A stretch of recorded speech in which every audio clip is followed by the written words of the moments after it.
Hey guys, thanks for listening to the Spiritual Grind.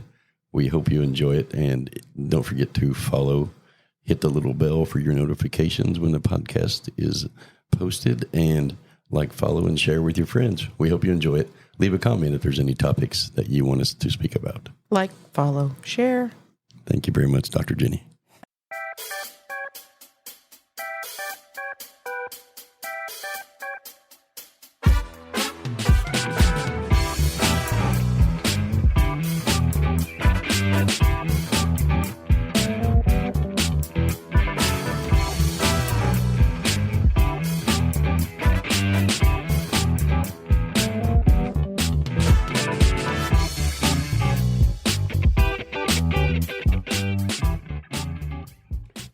Good morning, Dr. Jenny. Good morning. How are you today? I am Superbolous. Superbolous. What? Say that again? Superbolous. Superbolous. Is that a word? What was that movie? Maleficent? Maleficent? Maleficent? Yeah, that was that movie we watched. What does that have to do with Superbolous? That word reminded me of that. They're not even close in the alphabet. Well, I don't know. It popped in my head. So it came about because superb and fabulous. Superbolous. In my head. Superbolous. Superbolous. Superbolous. Superbolous. What? I just added fantastic to it. Superbulistic? No, superbolous. Yeah. Somebody look it up. Is it a word? Oh my gosh. Superbolous. I'm sure it'll be in the Urban Dictionary somewhere. If it wasn't, it is now. Okay, so I have a good topic today. I want to have some fun today. Okay. I want to really lighten the load and have a little laughter in this. Okay. We have lots of laughter, I feel like. Yeah, no, I think so too. But except when you perceive it that you're getting in trouble and that I am not. Yeah, you mean when you give me pow-pows? Like whenever you think I'm beating Picking you on me. up and picking on you and and not agreeing with you. You do that a lot. Wow. I'm just playing. A lot is a little grandiose in thinking, don't you think? Well, maybe. It's a little exaggerated. I'm just playing. Anyway, I want to have a little fun today. Let's lighten it up. Okay. Shall we lighten it up? Let's talk about finding the fun through your journey. Recognizing the fun in your journey. Because the reality is we create this thing, and if we don't stop and identify the fun in it, then life becomes mundane. Identifying the processes that we have completed that create fun things. Like, for example, the motor coach. The coach. We have lots of... There's no crickets. I'm just letting you finish your thought process. We have the crickets, ladies and gentlemen. No. I brought in the Superbolous crickets. You know you can eat crickets. You know, it's coming up on April, and in Texas, the crickets come out like crazy. Yeah, this is true. But you can eat them. I remember one time I walked out of one of the restaurants, and the whole wall was covered in crickets. It was like craziness. What? Yeah, the whole sidewall was like covered in crickets because of the lights, I guess. I don't know. But it was like it felt like the wall was moving because all you see is all these, it was literally like covered black in crickets. Interesting. Wonder why you created that. I don't know. It was fun to watch though because you could run down through there and they'd all jump off, and then you'd stop and they'd all jump back on. It was, I don't know why. As long as they didn't jump on you. Ooh, that would be creepy. I think there was their mating season or something because they were too focused on themselves. Yeah, our daughter Chloe, she hated crickets as a child. Yeah. She would run from them like they were this big giant monster. I had a family. And do the screamy, yelly dance. Some of my family from Alaska came down and visited me in Texas. Yeah. And funny story. We were out in the yard playing baseball, and a grasshopper jumped on one of my little cousins. Where'd they come from? from Alaska. I think that's important. Yeah, they came from Alaska. Right. Well, it's important They because they homestead up don't there. have crickets in Alaska. Yeah, right. And so we're out there playing baseball, and this grasshopper jumped on one of my little cousins, and he threw a wall-eyed, bloody fit, running around the room. And then as he ran, he'd made more grasshoppers jump, and it just made the whole scenario worse. And Grasshoppers or crickets? it was grasshoppers. Oh, I thought you were going to talk about crickets. No, well, it was grasshoppers, and And they don't have grasshoppers there, right? Mm-mm. That was the key of the story. That was the key. And thanks for blowing my punchline.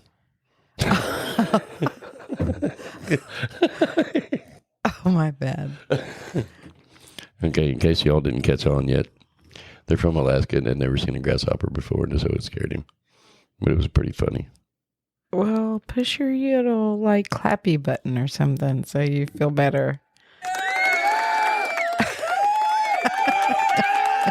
That way you can feel better. Try to tell a story and then hey, let me stop the story and tell you the end of it. Spoiler alert. Spoiler alert. My bad. Thanks. So identifying the fun in your journeys.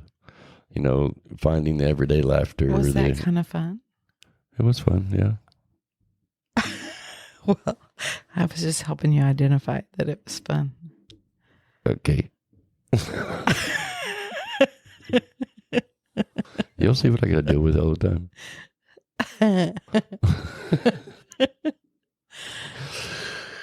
Let me go ahead and read.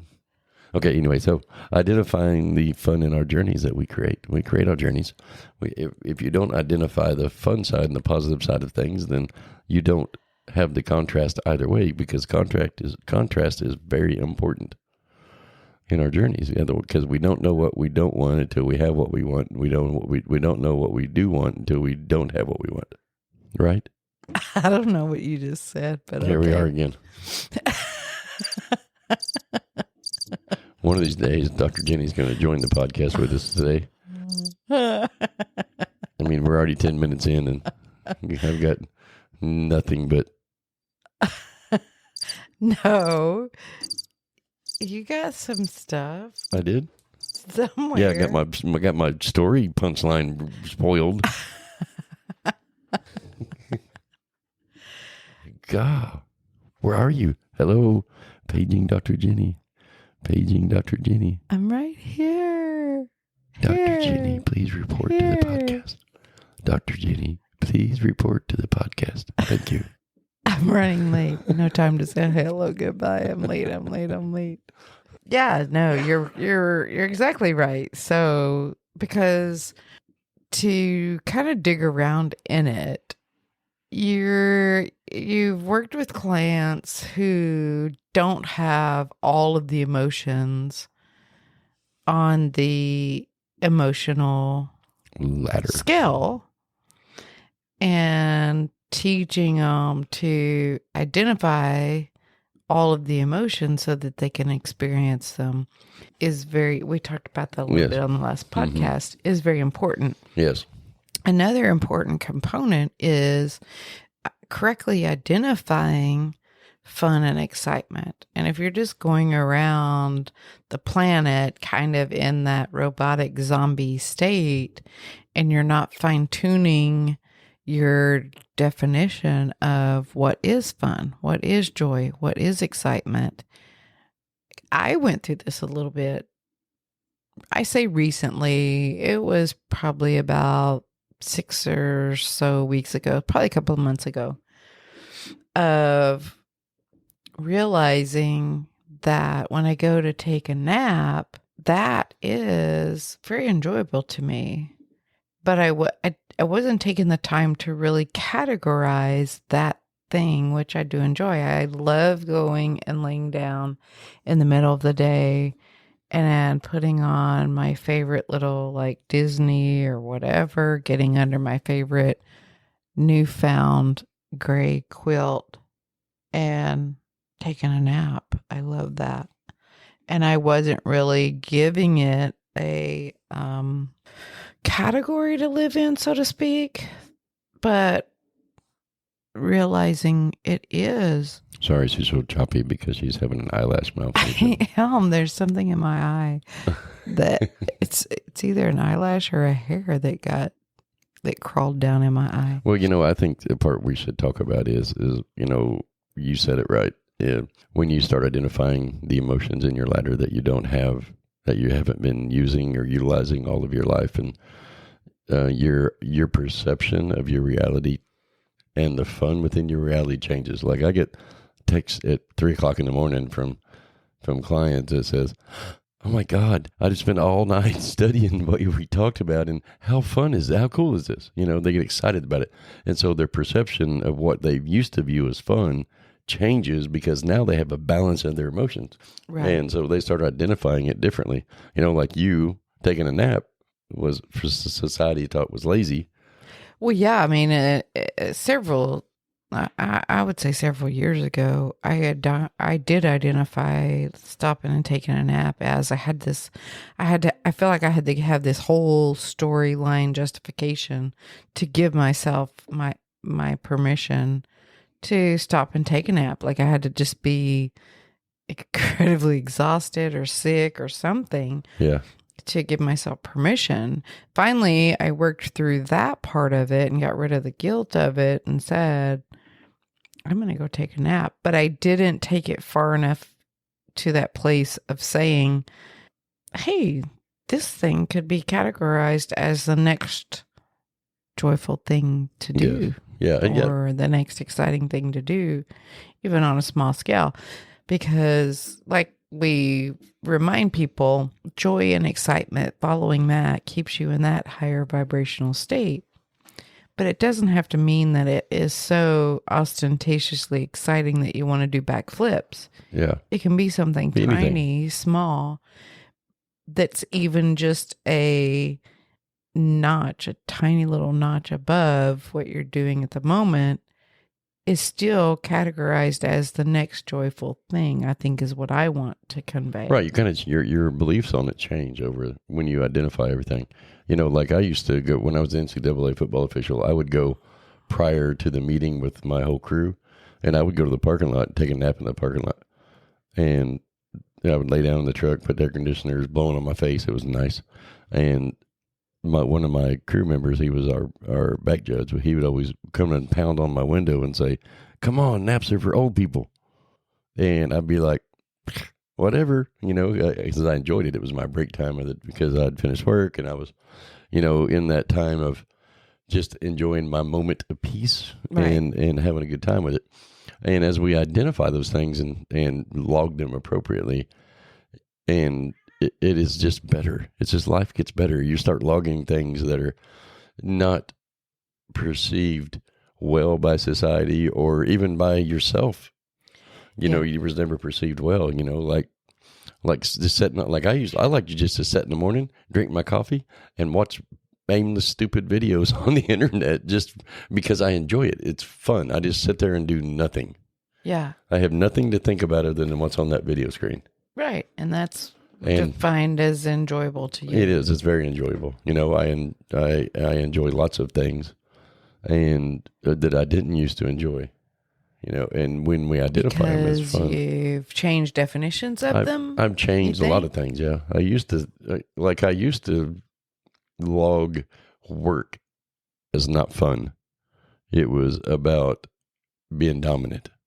When I was self-employed, I always wanted to dominate the industry and blah, blah, blah, blah, blah, blah. And so it wasn't about fun. It was more about ego. And, and now I actually find parts of my job fun. and so I log them that way. Like I enjoy my sculpting class that I teach. Yeah. Really enjoy that. Yeah. Surprisingly enough, I enjoy it as well. I didn't think I would. Yeah. You just sit over a little quietly and make clay toys. We won't talk about her latest one. Wow, you just threw me under the bus. I'm playing.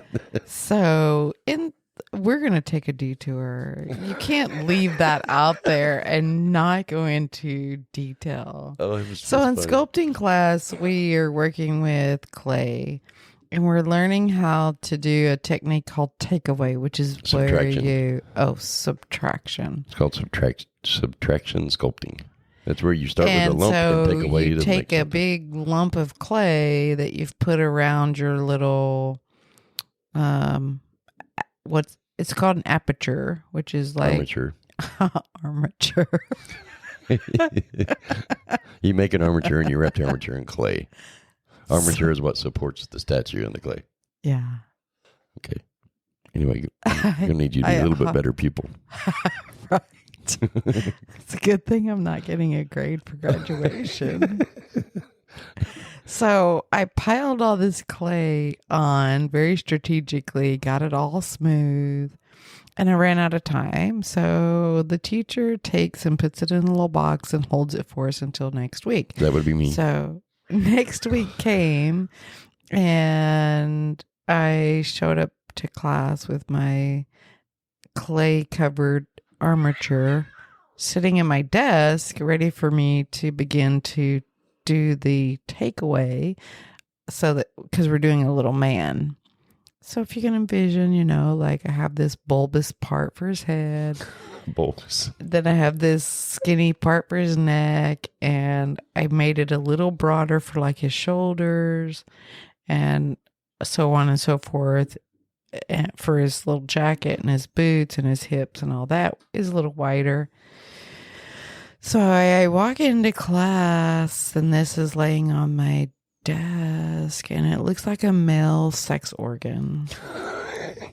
And I didn't realize that I had built that. No, the funny part was everybody in the class was there before she was. And I was setting up I was giving everybody back their statues and set them up in front of them. And I set this one up like there. I was like that. And everybody's conversating about how my piece looks like a male sex organ. Yeah, and they were all wondering what was on my mind last week whenever I was blopping clay on this. I set yours up and stood it up, and one of them said, "Well, I guess we know what Jenny's making." Because my head is a little oval shaped instead of round. And the real sensitive one of the group, she was like, she went over, she went, "Oh my." And looked down. Yeah, so that's the funny conversation about sculpting class. Well, it actually adds to our topic, because I don't know how many times throughout the years as I was growing up, I would look at something and say, "Man, that'd be fun to try," but I didn't ever do it. And most of the time, it was my own belief systems behind it. Why didn't I try doing that? Why didn't I do that? Yeah. And in the sculpting class, we've had numerous people say, I always wanted to go to one of these classes because I'd see them on, in social media or at the art displays or whatever, offering sculpting classes. Right. Always wanted to do it, but I didn't think I'd be good at it. Yeah. And it wasn't until I talked to a few of them prior to the class, I'm like, art is your translation, your definition of what you see. It's you making something of what you see. There is no right or wrong, good or bad, and that's kind of how life is. And when we can identify the fun spot and put ourselves out there, yeah, and just work through the processes and change our perception of our reality. Like one of the topics that I've been covering in my seminar was the cognitive perceptions.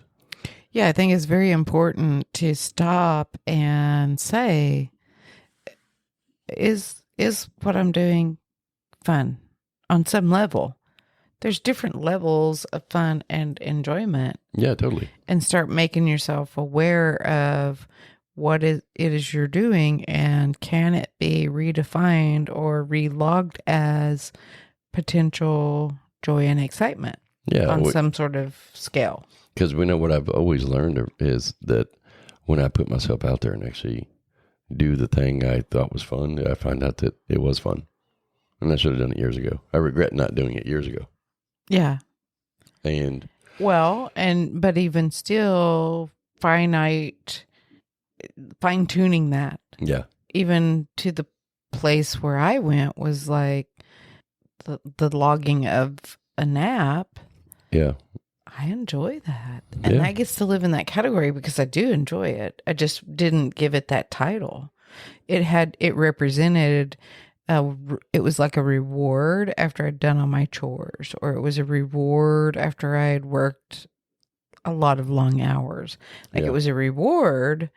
And so taking it out of the reward category and me only getting it as a reward and putting in there that, you know what, it's one of my many things that I enjoy doing, and letting that be okay was what allowed me to redefine it. Right. And people And putting then themselves out I there. was able to do it more often. Kind of in that same category as people putting themselves out there, because even if you put yourself out there and try to do something that you view that could be fun, or you see other people having fun doing, and if you go and do it, even if you didn't have fun doing it, you should be having fun in the process of, hey, I put myself out there. It's going to give you positivity and Right. and The fun pride. in exploring yes, the what exploration. your bucket of things are that live in there that are categorized as fun. Yes, The totally. exploration of that is fun as well. Like I know some people that just love fishing, and you know, they love fishing, they love playing golf. You hear all the typical stuff, and it never fails. Is every time we like do a class on something, people will say, you know, I thought about doing that years ago, but I just never did. Yeah. And I don't want to be that guy. Right. I want to do all the fun stuff. Do all the fun stuff that I can. Yeah. I mean, I think the key is don't forget to explore what is fun. Yeah, find out what's fun, identify what's fun. Don't let society. What I have discovered too is there was times that I didn't go do fun things because I was worried about what other people would think when I was kicked into the them esteem. Yeah. And when you're worried about them instead of yourself, then your perception is very distorted. Well, but you can also be limited based on your own perspective of yourself. Yeah. Oh, I'll never be good at that. I'm not even going to try it. Why bother? Yes. Oh, I can't do that. I've never been artistic or creative. But then whenever you interview the person or ask more questions, you find out that they've never even tried. Yeah. So then how do you know? Oh, because my friend tried it and it didn't work for them. Or because, I was told as a child, I'm not a very creative child. Yeah. And that's just And then they take that and they run Run that with it. program their entire life because some goofball made that statement to them, because maybe they were 2 years old decorating a Christmas cookie right. and colored outside the lines. Right. Well, you're just not a very creative kiddo. And they took that and held And on ran to with it. it and ran with it. And now at 80 years old, they're still repeating that story to themselves. Like, chunk those stories out, man. Throw them in the garbage. So like in the positive thought class, one of the pupils, so to speak, in there was saying, yeah, I've always wanted to go scuba diving, because it got brought up about scuba diving and how we learned how to do it, 3 years ago now or 4. And I said, well, why don't you just go try it? I know a guy right over here that'll teach you, and it's in a pool, it's safe, go try it. No. Well, you just said you wanted to. What did you say? What? I'm confused here. And her response was, I physically can't do it. My doctor says so. Well, that's a lack of education. But, yeah. Yeah. My response was, do you not swim? I see you walk like probably 2-3 miles a day. Do you not swim? Because all you're doing is swimming just with a breathing apparatus on in a pool. You can try it and see what happens. Not saying you have to go to the ocean, but go try it, see if you can do it. And I was like, you're weightless underwater because you have this bracket around your chest that makes you float, and you create your buoyancy. And so you're weightless. I felt like it was probably just another excuse It was. to do it. It was. And that's where Giving ourselves permission. That's where I took it to, is giving permission slips. You know, I was like, if you want to listen to everybody else, that's up to you, because nobody knows you better than you. Yeah. And if you don't give yourself the permission slips to do things, you're going to go through life like a pinball in a pinball machine, bouncing off things that you wish you were doing instead of doing them. Yeah. I mean, go try them. And have fun doing it, man. Have a blast. Just live life. You know, experience things. You create this reality. You're here to experience. Who knows, you may find something that you like that guy on TV, the dude that travels the world eating all the weird foods. Yeah. Oh my gosh. He Some eats of the some weird things. he eats. I mean, he Yowza, man. somebody said one time, can you imagine traveling the world just to eat all that crappy food? I'm like, you don't know it's crappy. It could be, it could be good. You have no idea. It might be, for sure. When he was at the one place, I can't remember what country he was in, but he actually was eating horse meat. Mm-hmm. And he stated, you know, against all what I've been taught, that this is wrong to do. And the reality is horses were wild animals at one time, and humans domesticated them and turned them into working things for them. Right. And he said over here, it's been a way of life for years. Yeah. I mean, there's some cultures that won't eat cow. Yeah. There's some that won't. They're sacred. They're sacred animals. There's some that won't eat pork. Right. And so for them, they're looking at us eating pork like, y'all got to be crazy over there. Right. But you're just doing what you do and you enjoy, and not allowing that cultural, the societal, any of that stuff hinder you, because you've created this reality, and put yourself out there and do it. Identify it when you have fun doing something, even if it's just a minor thing, and log it as identified. Right. And have fun. I think the other important thing to consider when you're redefining what is fun and enjoyable and exciting is no insistence on how long it has to stay enjoyable. Yeah. Or exciting or fun. Precisely what it looks like. Just be open to it. Like, it can just be fun for today, and then tomorrow you may lose interest in it. Totally. Or it can be something that you find fun for months or years to come. Either way needs to be logged as perfectly okay. Totally. Because I know that as a child, I have memories of being taught that if I get a toy, I'm supposed to play with it forever until the plastic falls off.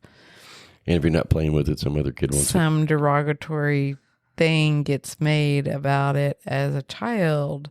You can't have that toy. You didn't even play with the last toy I bought you. You haven't touched those toys in years. Right. Or you do the whole spring cleaning and it's like, you haven't played with this in forever. We're going to get rid of it. Yeah, what didn't make sense to me was in November, we'd always have to clean out our toy boxes for Christmas. Throw away the stuff that we got last Christmas. Right. It never made any sense to me. Yeah. Did you have to do that? Yeah. That makes zero sense. We not with one grandmother. Yeah. With the other one, not so much. She didn't care one way or the other. But what would be used against us in that format wasn't necessarily the whole annual cleaning the toy box out. But when we went to go to town, so to speak, to buy something, and we found a toy that we wanted, the response that we would get, especially from my father, was, you didn't even play with the other toy that we bought. We bought last week. And so why should I buy you another one? Yeah. That was his go-to of, instead of saying no, or no, not right now, he would, I guess, kind of in a way narcissistically twist it back around and say, you didn't play with the last one long enough based on my determination. So I'm not going to buy you another one because you've not performed an action that justifies being worthy of having another toy. You're not worthy of play. You didn't play with the other one for 459 days and 10 seconds. And reality was he was just using that as a way to justify saying no in his own belief system. Right. So that he didn't have to feel bad for saying no.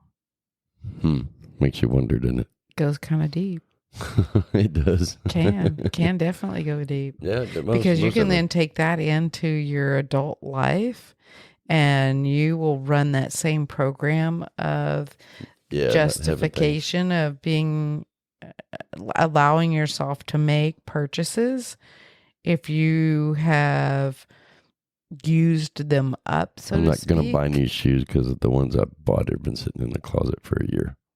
Or they still have plenty of sole left on them. Yeah, it's like my Kurt Geigers. I only wear them. They don't have any holes in them. They're not down to the bottom bare whatever. So I'm not going to give myself permission to buy a new pair of shoes. I remember when you said, "When'd you buy those Kurt Geigers?" I'm like, I'm not buying designer shoes. Right. And then I would put them on. I was like, damn, these are nice. I do that to him because I know that so a lot of times what will happen with us is if I'm being shown that he has a belief in place that's time to come up, and it'll come up very easily by the purchase of something or whatever, I will. Like a motor coach. Did you have a bunch of crap come up about that? I did, working through it. Yeah, I did. Yeah. So because I owned one before, and you're like, it's like nobody wanted to have fun with me in it, right? And so it just sat there. Yeah. And this one, we've already used this one more than I did the other one many years ago. I mean, it's just a good opportunity to redefine it as fun. Yeah, I had lots of and things have a pendulum balancing. Yeah. Of experience. What fun it is! I mean, I'm really enjoying this and the look and anticipation of it. I'm enjoying of us taking it out, and right. And when we literally go sleep in it every night we can. Yeah, it's fun and it's like comfortable. It's like a little peaceful cave where you sanctuary. Walk through the little door portal, and it's like the rest of the world just disappears. Yeah, it's crazy. It's like when you're inside of it, you can't hear anything outside. It's so quiet in there and just so peaceful and enjoying it. Yeah, I'm looking forward to taking it to the beach. Yeah, me too. Next weekend. For sure. Getting ready. Yeah, it's going to be fun. I get my shopping list ready for what needs to go in it. Okay. Yeah. And so, identifying the fun things in life and having ownership in them and giving yourself permission, man. Just have fun. And, give yourself the permission to go skydive, go learn to scuba dive, go whatever that is. It doesn't even have to be big ticket items like that. But giving yourself permission to go and try them. So what if you go and try it and you didn't care for it? Yeah. At least now you know. No, right. You can log that as a contrast. You put that in the list of things. I never want to do that again. I hated it. And that's okay. That's the only way you're going to find out is by going and doing it. Like one of our... No matter how big or how small. One of our clients is planning a train trip. Yeah. And he was telling me about it. They're going up the East Coast, across Canada, down the West Coast, and then back across the United States, all on Amtrak. And I think he said it's a 38-day trip or something. Ooh, I'd like to go. And he said there's a little bedroom and all that. Yeah, you have a bedroom. It's it's surprisingly cheap. It was like $6,100 a person. And did they stop for a day or two along the way? Yeah, there's kind of like on a cruise ship. I think he said something about there's like 18 stops or something. Wow, I'd be curious to know who you went through to set that up. It's all Amtrak. No, it's not. I mean, he's booked it almost a year out. Yeah. But I would be interested in doing something like that. He said generally, like when he first looked at him, it was like $17,000 a person. But the farther out you book it, the cheaper it gets. Yeah. And they got an entire cabin inside the train, and they have a restaurant. He was like showing me all the stuff on. I was like, dang, that's nice. Yeah. The train rides are really, really, we enjoyed them. Yeah. The kids and I would take the train to San Antonio. Yeah. As a means of something different rather than flying or driving. And golly, we got one of those little, not the full cabin, but the little baby cabin. And instead of the seat, that way we could take a nap or whatever. Yeah. And we had loads of fun doing it. The only one I ever took was the bullet train from Philadelphia to New York. And man, was that thing fast. It was nuts. Yeah. I mean, like, I don't think that it happened so fast. I don't know that we ever actually got up to full speed.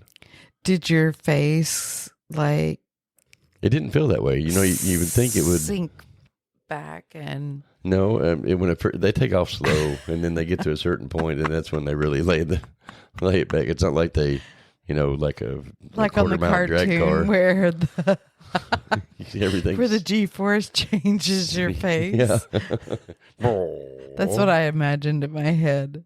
But that's the only one I've ever taken, and that was just a bunch of seats like an airplane. Yeah.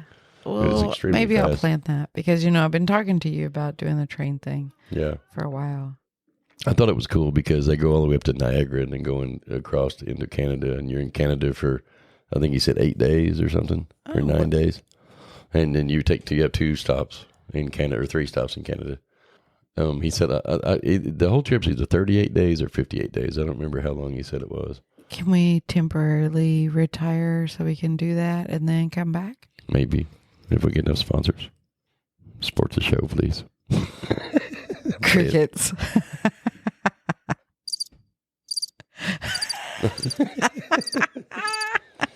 No, that does sound like a fun trip, though. Yeah.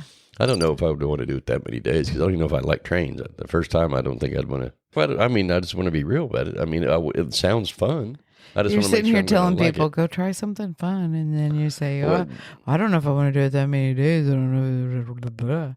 Well, because I don't know. I've never done one like that. But it does sound fun, and I'm going to be adventurous, and I want to go do it. I just don't know if I want to do it for 38 days. Okay, well, I'm going for 38 days, so you can either go with me or you can stay home. It doesn't matter. Do I get halfway there and you slingshot me back home somehow, like in a big slingshot, just pew through the air? We can see if they have an eject button on your seat. I don't know. I'll get the information from him. I'll see him today. So, but it sounds like it'll be a fun trip. They're leaving in November, I think is what he said. Yeah. And I'll have to get clarification. It is through Amtrak. He said it's all booked through Amtrak. Very cool. He said the train that goes through Canada, they have a limited number of stops because the Canadian government, but because they were trying to do more stops in Canada. Yeah. And he said that you're only allowed, each person, because the train itself stops at like 7 or 8 cities, but you're only allowed to get off in 3. I see. And they'll log it, and you can only, so you stay on the train for that day or whatever, right? While the rest of the people get off. And so they like, I mean, but there's plenty to do. He said there's even a freaking casino on this train. Yeah. And there's a beauty salon or a spa. Yeah. And he said, I think he said it holds 1,200 passengers. So I think it's got to be long. Yeah. So to recap. Yeah. I would say that's probably a very good project to take on, is looking at what you categorize as fun. Yep. Joyful, or exciting. Yep. And tweaking that, maybe adding to it. Yeah. The big things are obviously can be considered scary or whatever, but then there's things that you maybe have in your view that I'm not that good at it, but yet I've never even tried it. Find those. Yes. And maybe just take and go and try one just to see if the story that you're telling yourself is true or if it's just a big fat lie. Like I've always wanted to go ride a camel. Then, yeah, we can do that when we go to Egypt. Yeah, no, I'm looking forward to that. Yeah. And then looking at the smallest little things.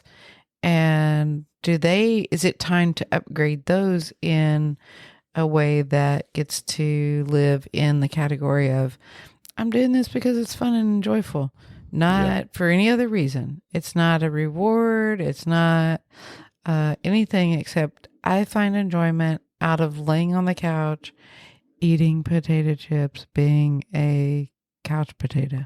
And that can I be fun enjoy too. it. Yep.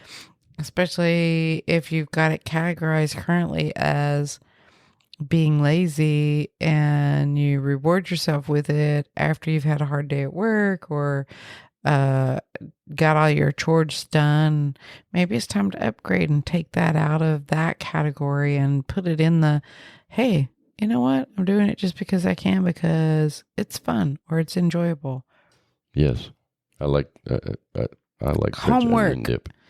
Homework for the week or the day or the month or the year. Yeah, I'd sit down and just write it all out. Identify what your joys, your excitements are. Write down your dream list. And this is actually an assignment in my class I'm teaching, is everybody has to rewrite their life story going forward. Yeah. And how they write their story is based upon what they've never done and what they want to do that they have never done. Yeah. And write down the process going forward with no limitations. Why not? If you can rewrite your life and redesign your life on paper and into whatever you want it to be, why not try it once? Why not?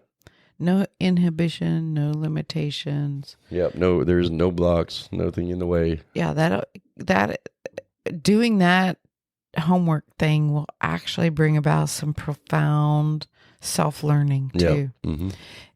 If you do take on that project as the next self-exploration project, you'll find that it might, if you tell the story and you stick something in there and you find yourself saying, oh, here, let me erase that because I don't have the money to do it.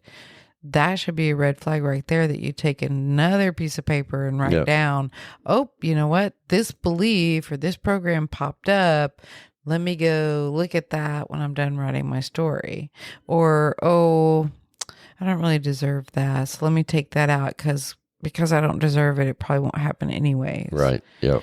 Like when you start having those thoughts or whatever and processing information, it can be a really, really amazing indicator of beliefs that are ready to be further explored. Yes. No, I like it. I liked it. Well, I actually feel pretty good about this podcast. I feel pretty complete.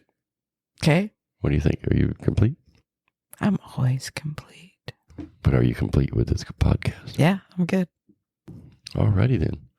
Well, I guess like, follow, and share. Ring that bell. And you get all the notifications. Don't forget to look us up on social media at the Merck Centers. And our website is www.themerckcenters.org. And don't forget to drop us a comment, an email, whatever. If there's a topic you want us to talk about, send it to us. For sure. And hey, don't send us an email, though, because put us a comment. We're having some issue with our email. We'll let you know when it's fixed. Yeah, so I was going to say the phone number that's on there is actually a cell phone. Yeah. It's attached to a cell phone. Drop us a text message. Yeah. We can be more mobile. Yeah, it's probably better to text us because you can even text that number. Yeah, it's 813-285-9961, 9151. Okay, wait. Maybe I should say the number before I should know the number before I say it. Anyway. Are you going to clarify what the number was? Because you just put 2 out there. 813-285-9951. You sure? Yeah. Okay. Pretty sure. Listen to me, look. Well, thank God you're not ugly, sure. The card's right there. Yeah, that's across the room. Okay, technical difficulties. Stand by. I'm looking. Hang on. Yeah. I'm just kidding. No, it's 813-285-9951. Give us a call. Hey, we appreciate you guys. Thank you for listening today. We really enjoy these podcasts, and continue listening. Like, follow, share with your friends, and don't forget to ring that bell. Have an awesome day. Love ya.